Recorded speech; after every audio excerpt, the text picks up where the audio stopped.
Assalamu alaikum friends. Today I will discuss how to add another column to the Windows Start menu.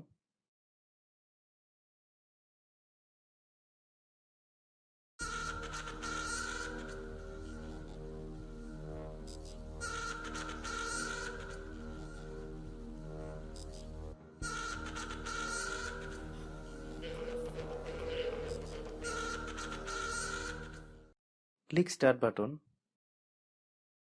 click Settings,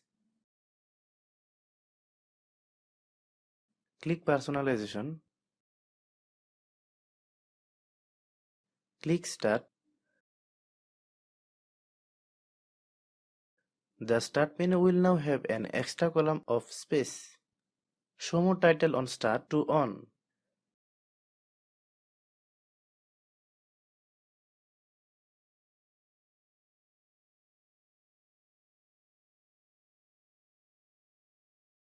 Thanks for watching.